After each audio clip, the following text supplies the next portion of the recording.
Okay, we are going to get close to starting here. For those of you that are just joining us, my name is Justin Fields. I'm one of the school counselors at Hebron High School, and we are joined by several of my counseling teammates that are going to be here to help answer questions. So we have Dr. Jessica Robinson, our college and career counselor, on board. She will be especially helpful for answering questions that might involve dual credit if you have those. Ms. Janae Bradley, one of our counselors, Ms. Kimberly Klingen, Ms. Stacy Lovett, um, Ms. Latasha Rayford, and Ms. Janelle Renee are all here. For those of you that are joining us, we are going to have a Q&A session. This is a new option for us, but we think we can hopefully help to answer as many questions as possible in preparation for next week and also the road ahead with course selection.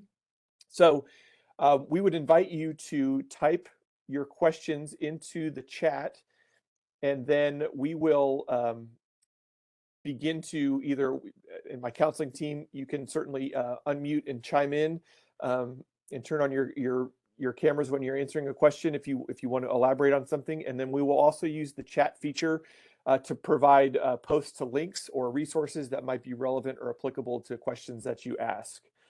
I'm just going to give you a quick start before we start addressing the questions, just as a recap for next week.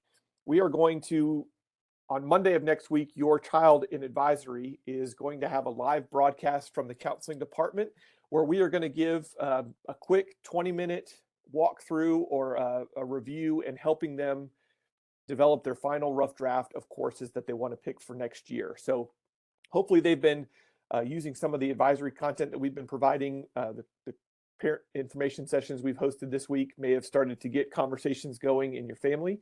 We would like for your student to, by the end of the day on Monday, have a good rough draft of how they're going to fill in their eight courses for classes. And then we really want to emphasize having at least 4 and up to 8 alternate classes that they also put into Skyward. We always need those. And then on Tuesday, back in advisory, they will use that rough draft to formally enter their course requests into Skyward. So it's going to be entered on the student side of Skyward. We're going to ask them to do that in advisory, but they will also have the next several days to actually review and make adjustments. And Skyward will close on Friday, January 27th at 4:30.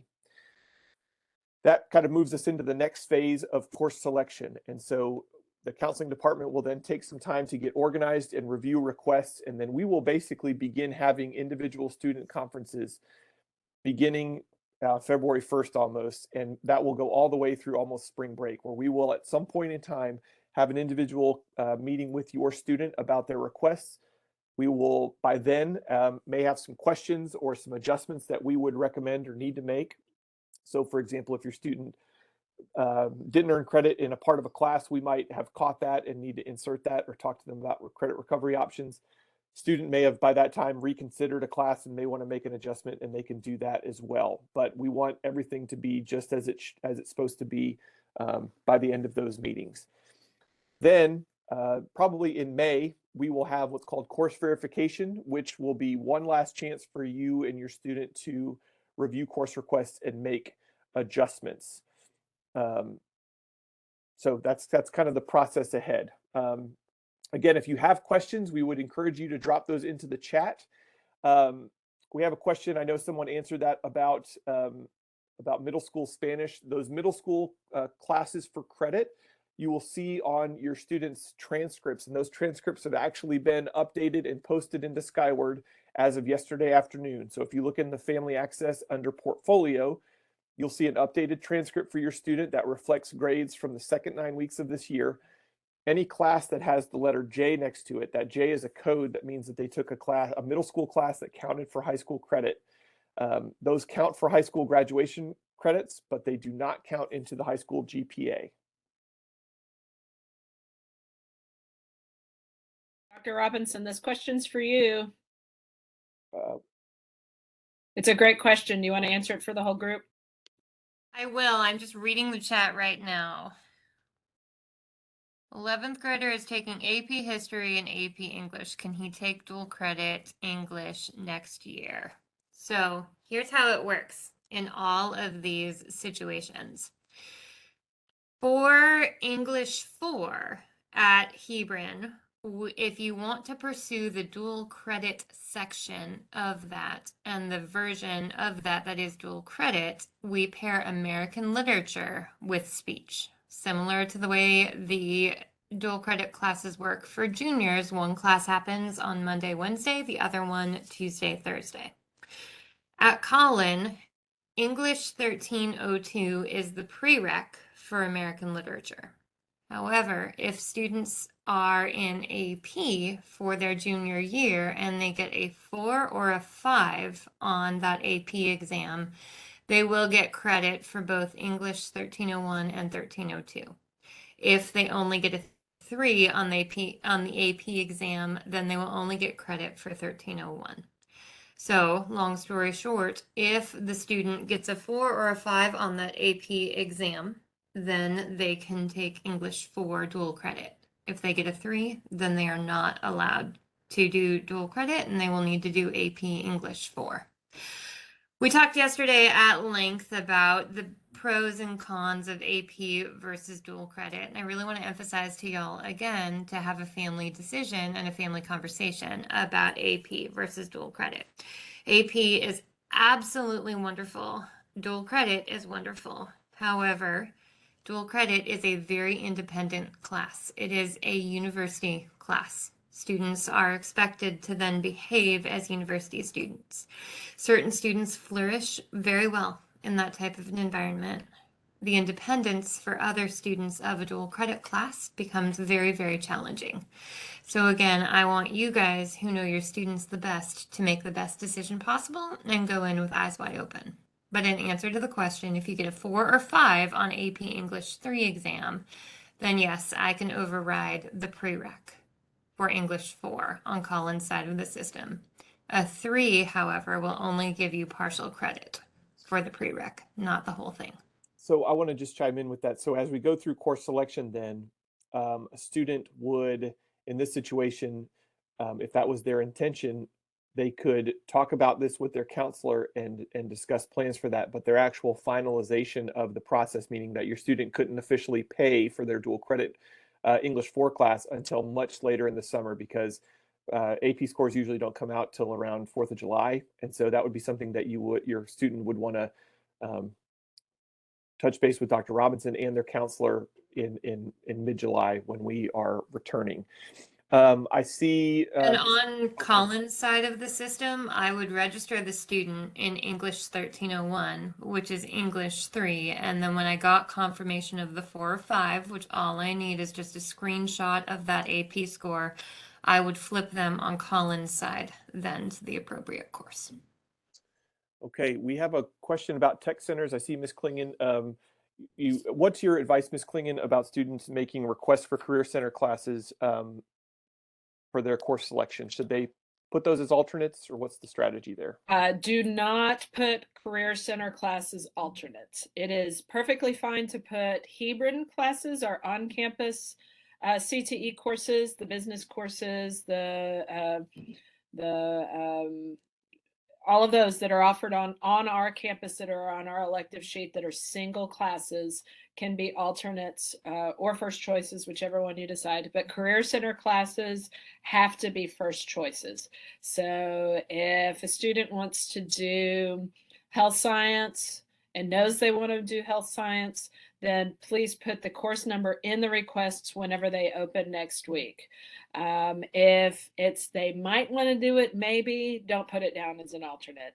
Career Center classes are never pulled from alternates on our campus. I can't speak for the other campuses, but we have too much of a wait list here to be able to do that. So please, if your student intends to do a Career Center class and they really, really, really want to do it, then put it in the requests. Okay, let's see. Does anybody want to take the question from Ms. Ronderos regarding grade standing and credits? She has a child that has 14 credits.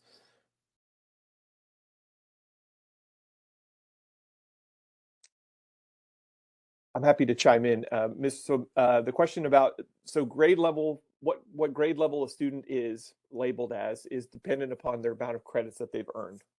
So for example, a student that has earned and needs to have earned at least 6 credits to be a 10th grader, 12 credits to be a junior, and 18 to be a senior. When we look at grade level requirements for classes, so you might see a class that's only available for 11th and 12th graders. So AP Psychology is a good example of that. It would really be related to their years in high school. So even though they have the credits to be counted as a junior, and many of our students are ahead in credits, that it's really based upon their number of years in high school. So if your student is in the second year of high school, they would be considered a 10th grader, and that would be the classes that they could select. Does anybody we have some questions about rank and quartile. Does anybody like to address that and clarifying what quartiles are in terms of class rank?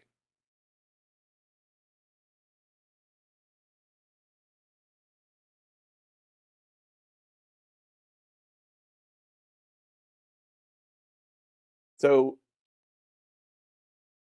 I'll tell you what. So yes, so quartile is just another statistic. It's a way to group students. So we rank our students specifically. They have what's called an exact rank. So your student has a rank of 24 or 300 or whatever it is. Quartile is just a summative or a way to summarize that very quickly. And so students sometimes will refer to themselves as being in the top 10% of their class, or the top 25%, or the top half. It's just a way to kind of give a general ballpark. And sometimes you'll see things like that referred to in college admissions or scholarships. So it's good to know where your student is. But if it does say that your student's in the top quartile, then that means that they would be in between the first and 25th% of their class. If they're in the second quartile, they would go between 26th and 50th%. The one thing that I want to make sure that everybody remembers about quartiles, though, is that colleges don't necessarily look at it the same way as they did back whenever we were enrolling and going. They look at students as a whole, as everything that they bring to the table at this point. It's more of a holistic review. So just because a student is in the third quarter or in the second quarter or whatnot, they'll look at what kind of volunteer work they have, what kind of extra things they were involved with. Did they have a job? What kind of resume builders thing have they done? How difficult was their course load? How difficult was the class that they attended? Taking classes at Hebron is not the same as taking classes in Oklahoma. So they can't look at every student just by looking at that quartile.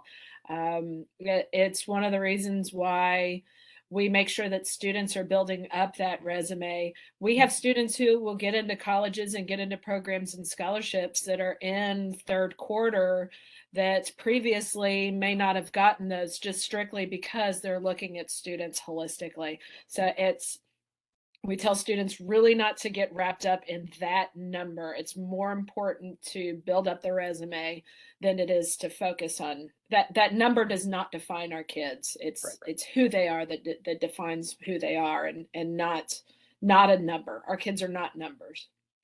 So speaking from the university perspective, and the college and career side of the house, I talk to kids every day about this.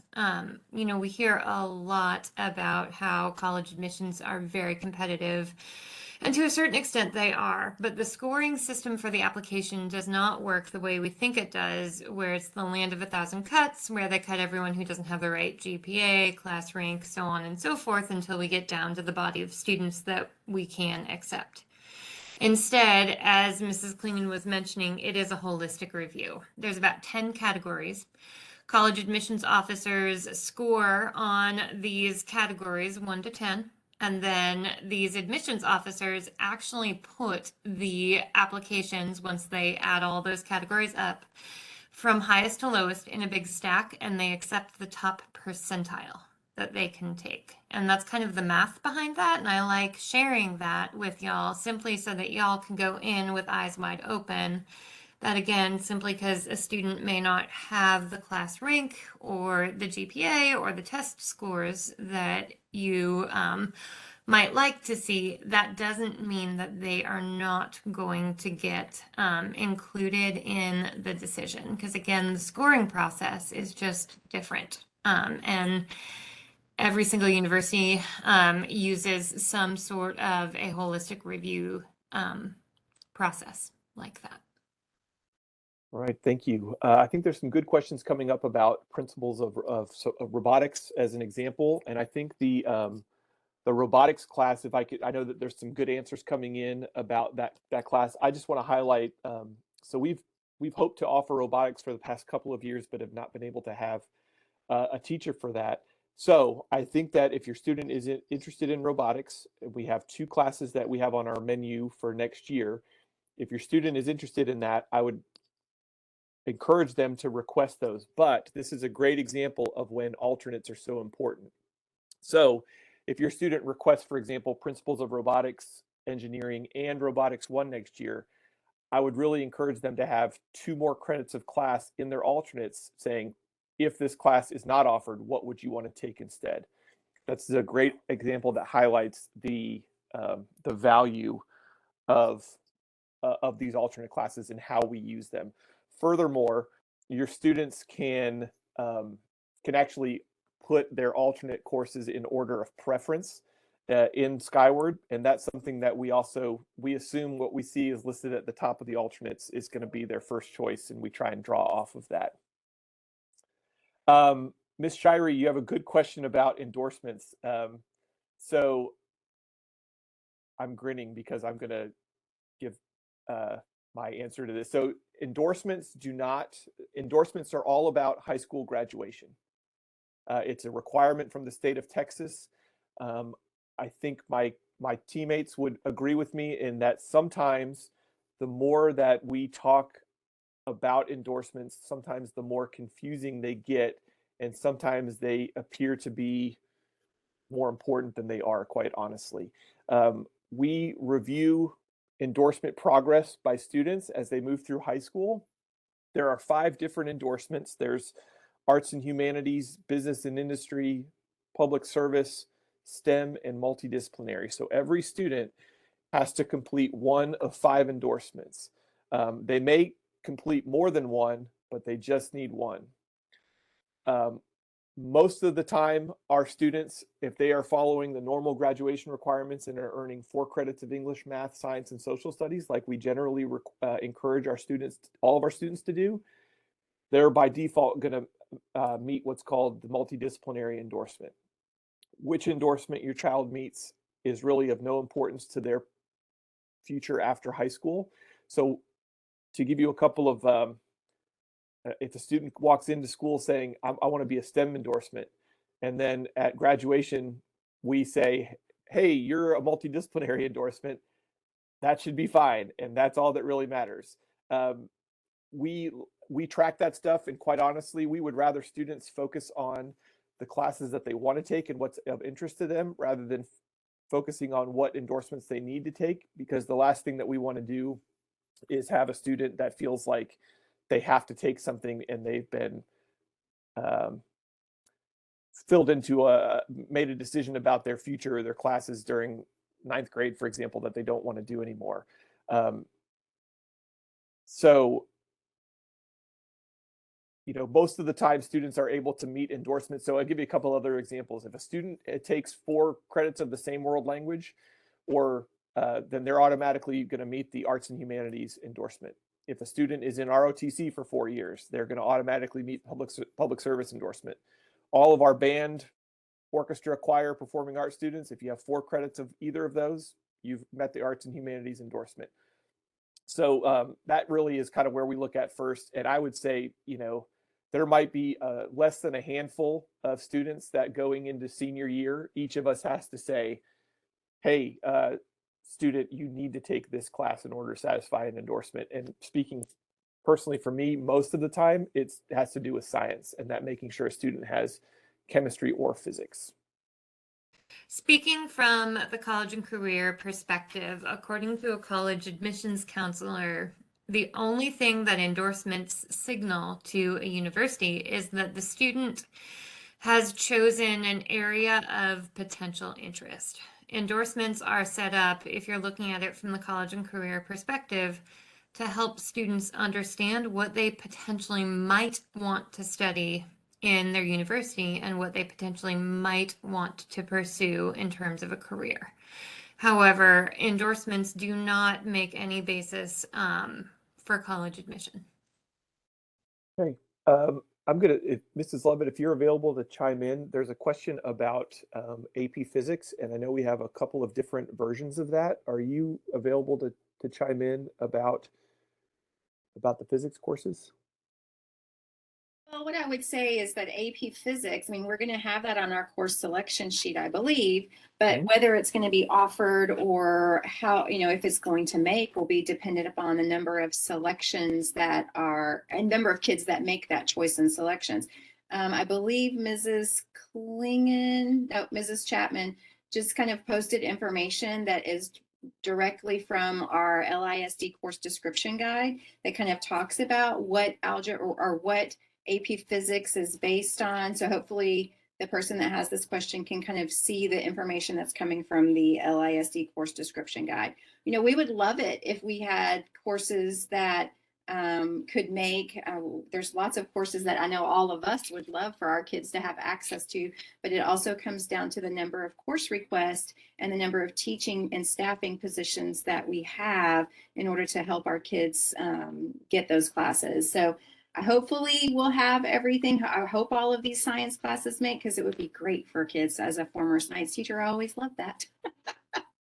And I know there are several different flavors of AP Physics. So when you see AP Physics 1 and 2, students do not have to take both of those. So students can just take AP Physics 1, or if they've already had that, they can just request AP Physics 2. However, the AP Physics C that you will see on the course card is 2 classes. It's a 36-week course experience. So you do have to pick both of those. Mr. Davis, your question about 0 hour ROTC, yes, those 0 hour classes do count for high school credit. Those would be counted towards an endorsement. Dr. Fields, there's a question in here about aptitude testing. Yes. We have a couple of different options for that. One of them I'll speak to right now, and that is the ASVAB. We will be offering the ASVAB on, I don't have my flyer here. Let me grab it real quick.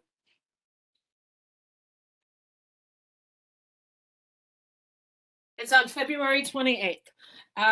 This is an option that's available, and it has been sent out through email, but I can post it again on our website. I'm happy to do that. It's available through the government, and it's generally in the past been given for people who are considering the military, and they use it to place people in jobs whenever they go into the military. However, it is also used, and when we sign up, we say that the military is not going to reach out to our students. It is an aptitude test, and it is very valid. We have a person who comes out to our campus and gives the results, gives the test to our students. The test is now online, and it does a huge full battery of tests to determine which careers students may want to explore. And they don't have to go into the military for that. That is available to our current juniors and seniors if they're interested in taking it. Sophomores can do it next year. We also have a program that's called Choices 360. And if Miss Renee's on, she knows a whole lot about that program. Is she on here right now? Is Miss Renee here? She is. I'm here. Do you mind speaking to that? You know a lot more about it. Yeah, Choices 360 is a free tool that the students have access to through their LHub account, and it has all kinds of great things in there.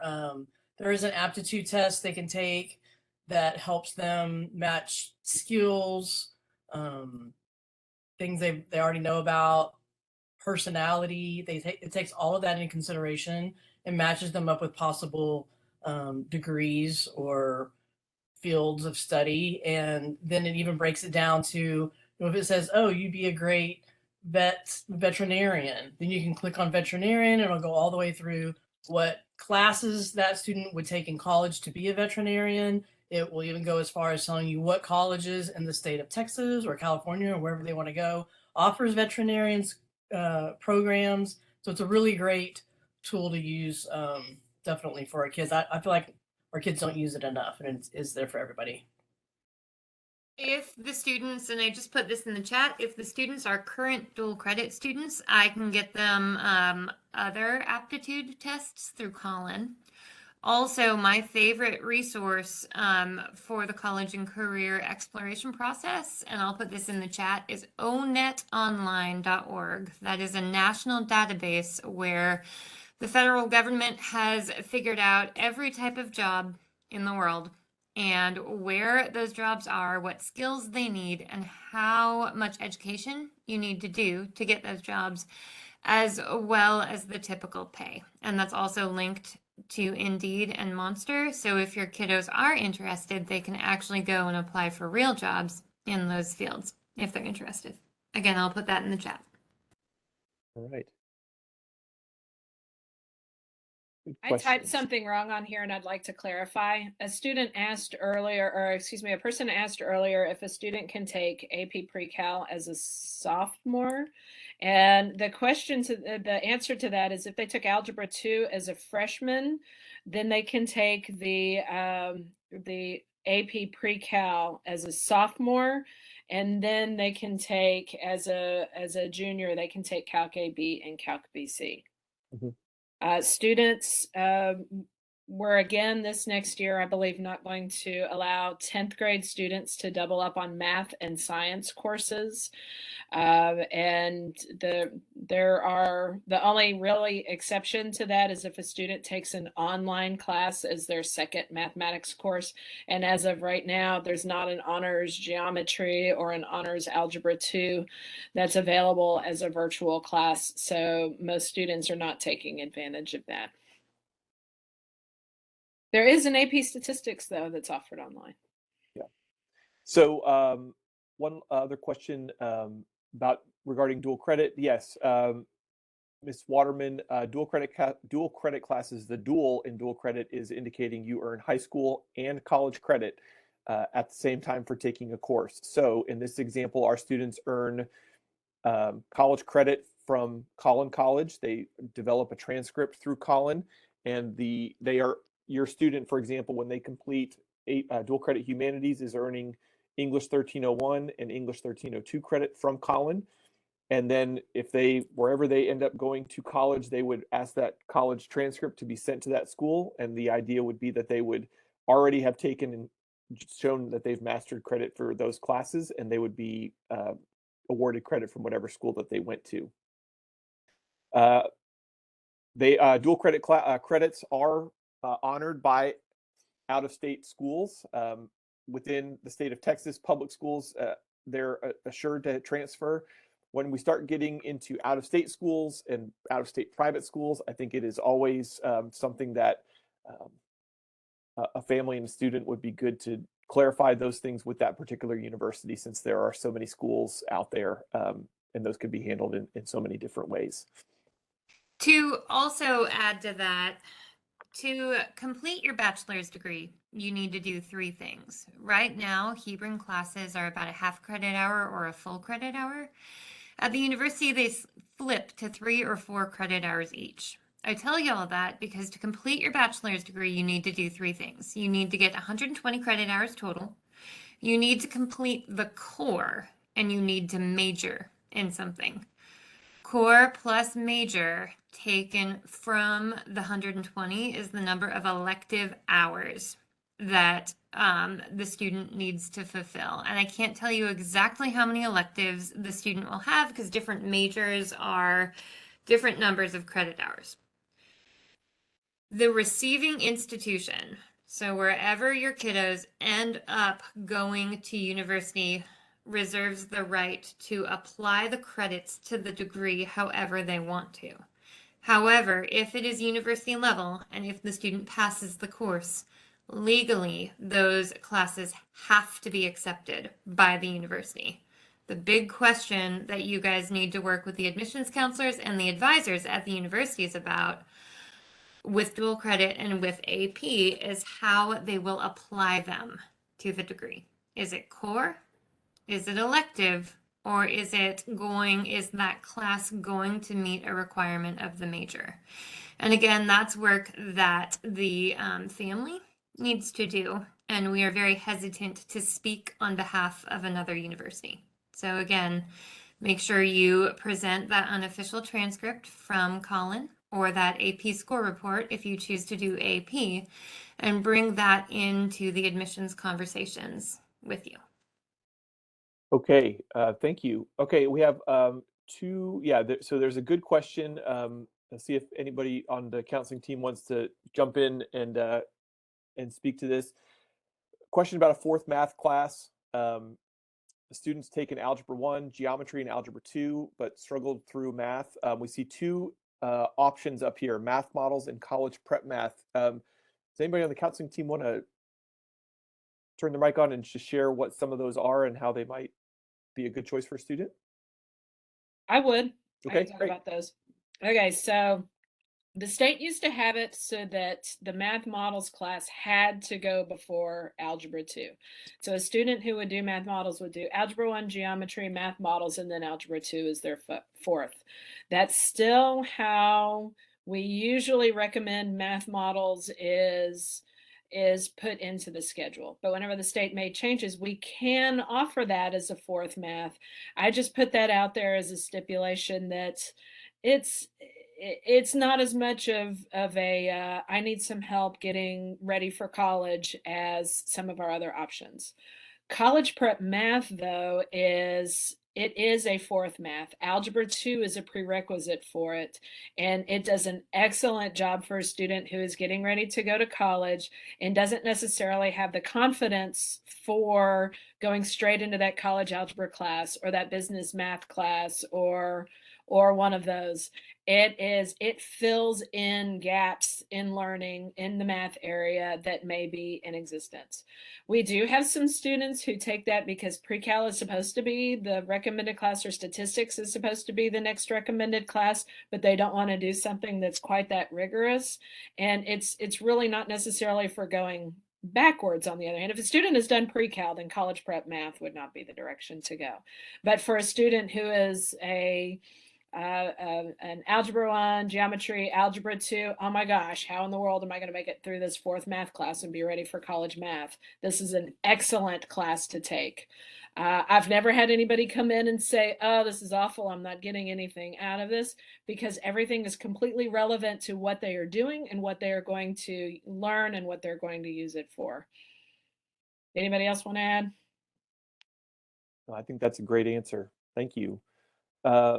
Anita, you had mentioned the TSA club. Can you type in what that club is specifically? There was another question earlier. I'm not sure if we addressed it. I want to see if anybody wants to chime in about it. There was a question about if we can assure that a schedule is balanced, or how we go about balancing things. Does a counseling member want to chime in about that? And I responded to that on Okay. the chat. So I have said that, we do the best that we can to try and balance.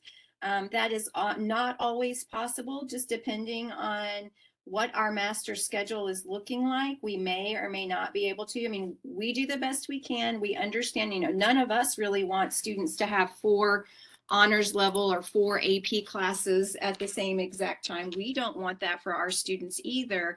But sometimes we can do a really good job of balancing and doing 2 and 2 each semester. But we do look at that. Each one of us goes through and we try to do the best that we can for our students, knowing the workload of those classes. But please understand that it's not always possible to do that, just depending on when the classes fall, when they're offered, or how many sections of that class are offered. If it's a singleton section and it has to go in a certain period, and the student happens to have 2 singletons, then they have to go at that time. So there's lots of factors, but please rest assured that we do look at that and we do our best to try and balance those out so that our kids have the best learning experience throughout their school term.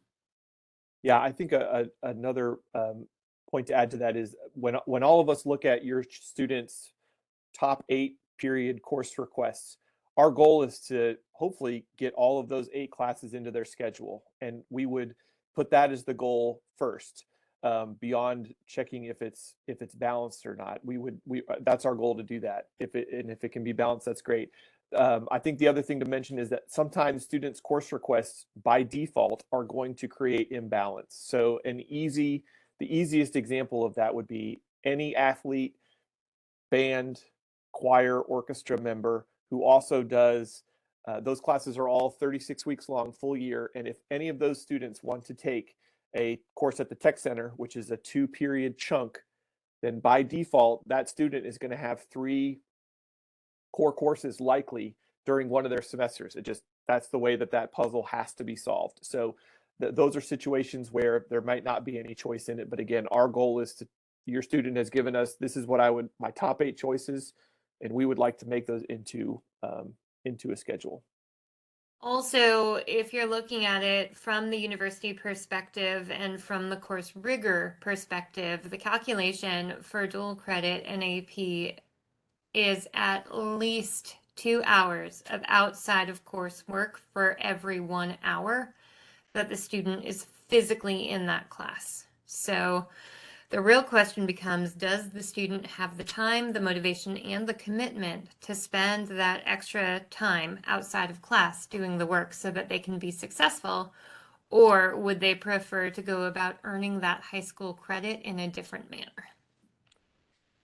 All right, I think we are caught up on our questions. So I think, oh, sorry. I found one. There's one that asks about how do I get the syllabus of each subject in detail that is covered at Hebron before school starts. And for what I know, we have the course description guide linked on our website where you can read what courses are. But to my knowledge, there is not a specific detailed course syllabus. Does anybody else have something to add to that? For parents that are wanting to see in detail what they're going to do and learn in each course? The course description guide would be one place to start. Sometimes those can be more detailed than other descriptions.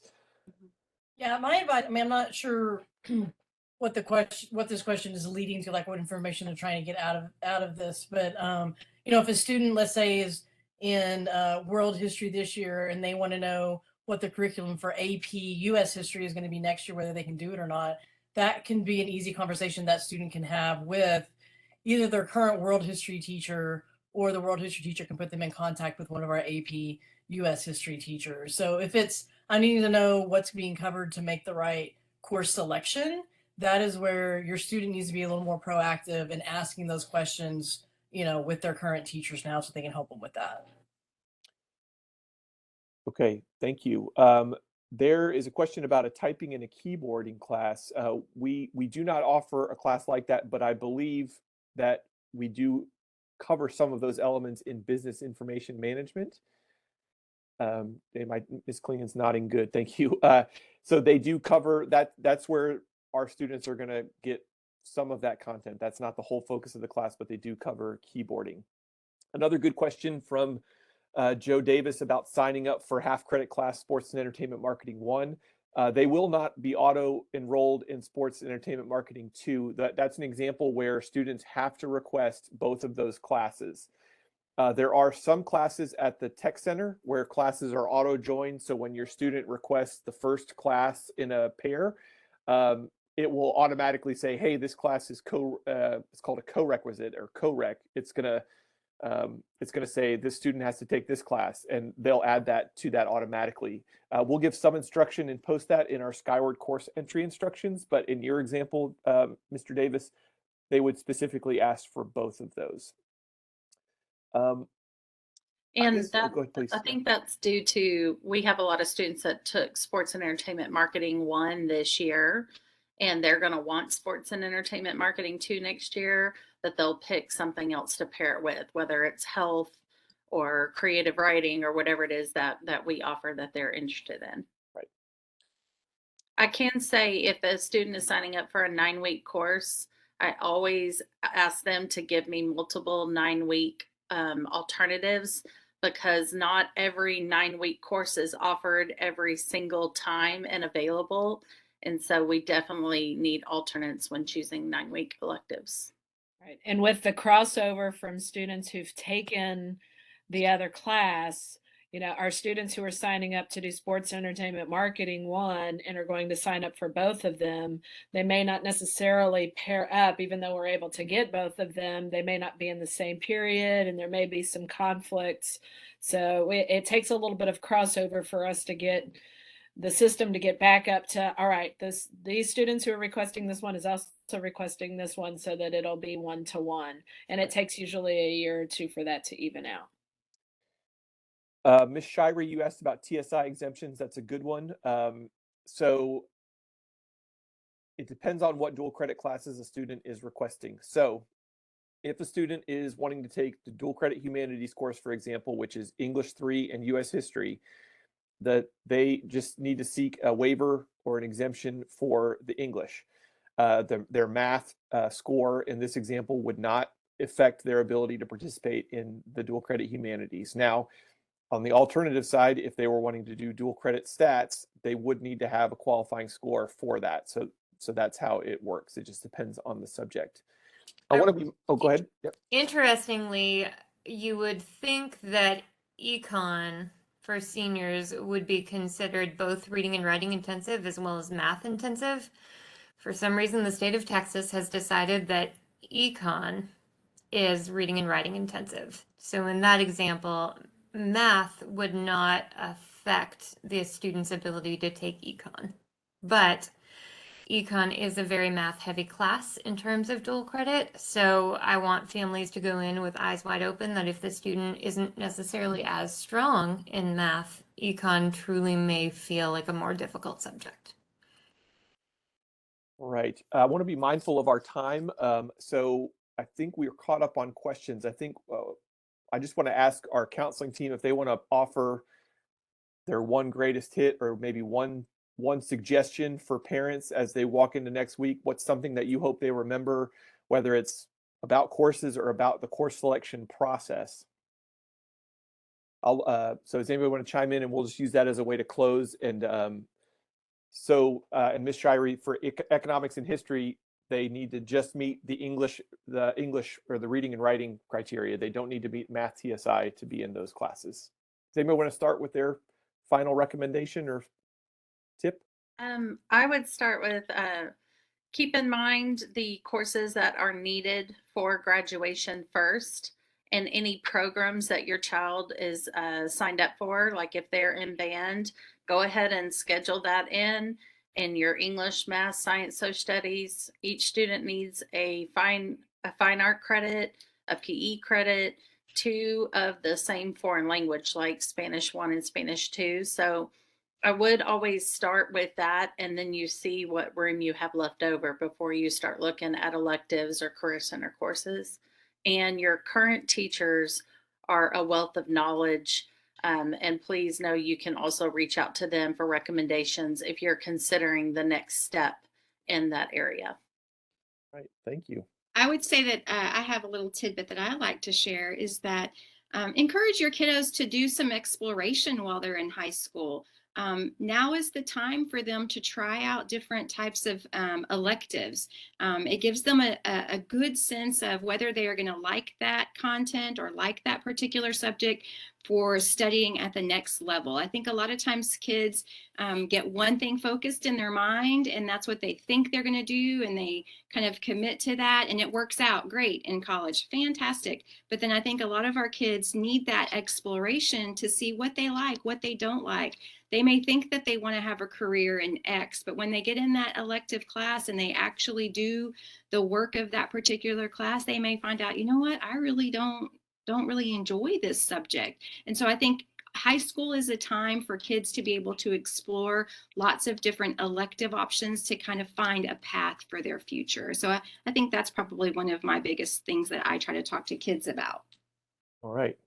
Following up on that, though I am all college all the time, as you can see from all my pennants behind me,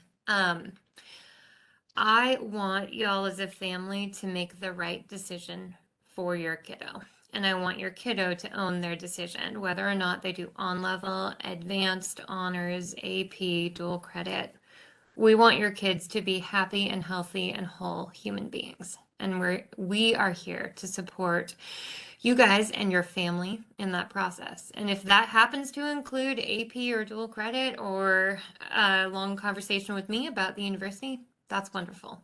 But if it doesn't, that is also 110% okay with us as well. I like to tell students and families to be flexible and to be realistic. What elective your student ends up taking in high school does not determine the path of everything that happens between here and the time that they are grown people. This is a time to, sometimes you fall into electives. So what if you didn't pick it? It ends up being something that you end up loving and enjoying. Sometimes you have to learn how to go with the flow and be flexible and just be okay. It is okay to just be a high school student right now and just enjoy this time in high school. Pick the classes that you want to have, not just because it looks good on a resume. Make it an enjoyable time. Ms. Renee, Ms. Chapman? I mean, I feel like they kind of already said the things I was going to say. Yeah. But I think for those current juniors going into their senior year, the very advanced students, I've had a lot of students come and ask me things like, should I take AP Stats next year or should I take AP Calculus? And those kind of questions can be found on college websites. Like if your student knows what they want to do in college and what they want to major in college, we don't expect them to know that. But if they do have that drive and they know what they want to major in, I really encourage them to go to a college website and look up those classes that are required, so they know which one to take. Like, is that college going to need? Are you going to be taking stats in college, or are you going to be taking calculus in college? And that's the one you need to take in at Hebron, so you can take the AP test and get some credit for that. So I think just encouraging them to do their research on different college coursework will kind of help them also know what to take for next year. For the math example that Mrs. Renee is talking about, then I'll put this in the chat as well. The quick understanding is that a STEM major, so that's science, technology, engineering, or math, plus if the student wants to become a physician, those majors typically want calc. Anything else typically wants the statistics. So if you know that your kiddo either wants to be a physician or go into a STEM major, take calc. From the university perspective, if they want anything else, statistics tends to be the more transferable option. Ms. Chapman? And I see a question that just came in. And so the distinguished level of achievement, that means that students have taken Algebra 2, and completed an endorsement. So thank you, Ms. Klingon, for answering that. But I was going to say, I mentioned this in the Rising 10th grade presentation, as far as, having that conversation with your students about the expectations of taking an honors AP class or dual credit. One of the things that we see a lot of as far as like schedule change requests is students wanting out of those classes right away. And so we really want to encourage you to have the conversation with your students about what's expected in those classes. So that would be, having time management skills and being self-motivated, wanting an academic challenge. So definitely, we encourage students to, of course, challenge themselves, but also have that conversation with your students, knowing the expectations of taking a class like an honors, AP, or dual credit. Right. And my advice would be to not sleep on the tech centers. I think for many parents of our high school students might be of a similar generation to where a tech center or a career center may have been a very different thing and looked a lot different than when they were in high school. Our tech centers are incredible. And you cannot imagine the type of experience that they get academically there, where they really get to dive into a subject. And the best example I can give of that is, we offer a very popular science class to a lot of 12th graders called food science, where they are learning about cooking, learning about working in a home kitchen. at the Career Centers in the Culinary Arts program, the classroom is a professional kitchen that is probably bigger than the floor plan of my house. And the walk-in freezer is bigger than my closet. I mean, it is truly an immersive experience. If you have not gone over there, or maybe you don't know what to think about the tech centers, they're having a community night next week, I believe on Thursday, which is so if your student has their eyes or interested in what they do in the health science or animation or anything really, go over there, see the facilities, talk to the teachers. But those are incredible experiences that students just cannot get at Hebron, and we would, most people that are doing those things, it's the best part of their day. They go for half of the day to work on cars, or half the day to be in a cosmetology program or something like that, and it's awesome. All right, so we will continue this process next week. We are going to do course selection beginning on Tuesday and advisory. We cannot overstate the importance of our course selection information webpage, which I know has been posted in here several times. That is the home base for all of the information. You can go ahead and look at the course cards that are in there now if you want to. You can watch recordings of our information sessions that have been posted. You can watch the advisory videos that have been posted. Everything is there to help you and to help you answer questions about course planning. We appreciate you taking the time to be here with us, and we will see your students next week as we continue on. Thank you, everybody.